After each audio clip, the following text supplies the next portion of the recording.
Hi guys, today we're going to be talking about language discrimination in the US. First we're going to be talking about what language discrimination is, and then for the rest of the time I found a couple articles surrounding the topic that I thought were really interesting. So let's get into it.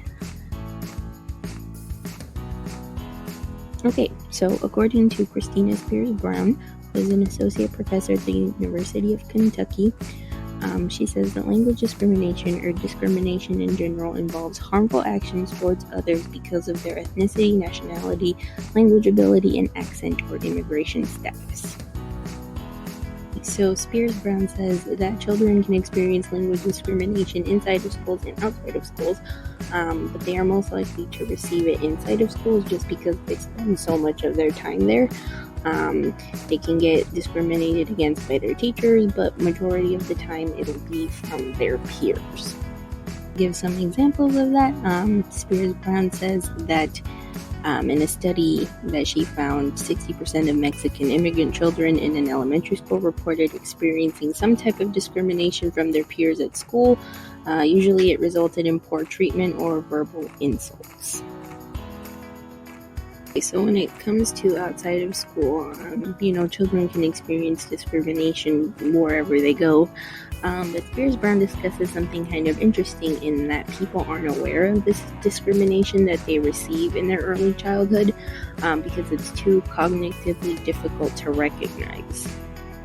Only as we get older can we understand and become aware of these little hints and behaviors that adults might project on us as children when giving their discrimination. She gives an example that a Mexican American child shared, reflecting on her experience. With this example, the child shares that her and her family were waiting a fair amount of time for service in a restaurant when suddenly a white family came in, and as soon as they arrived, they were immediately acknowledged and they received service. To that, Spears Brown says that it's more difficult to detect receiving poor service at a restaurant, which involves subtle behaviors, and it could be attributed to other factors that don't have to do with discrimination, than it is to be called a derogatory name straight to your face by a fellow student. So with the case study that I found, researchers took graders of the Georgia State mandate for the assessment of college-level writing competency, and they wanted to record their reactions based on the errors made by AAE writers, ESL writers, and SAE writers. So when it came to the findings of the research, it did show that writers of AAE did score lower than that of ESL and SAE writers. They also did receive more bias amongst the graders. For example, when it came to the errors made by African American English writers, raters would call them lazy or careless, and that they should result in a failing grade. When on the other hand, when it came to ESL writers, they tended to excuse their errors because they are still learning the language.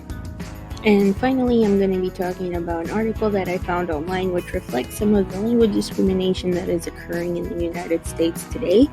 The essay I found discusses various stories and experiences of people of minority who have experienced that discrimination in light of recent political happenings. And finally, I just wanted to touch on a couple stories from the article that I thought were super interesting.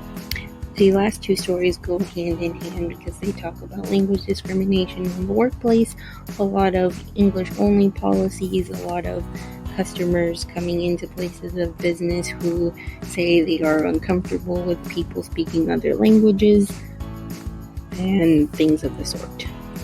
And that is all I have on language discrimination for the day. Thanks for listening.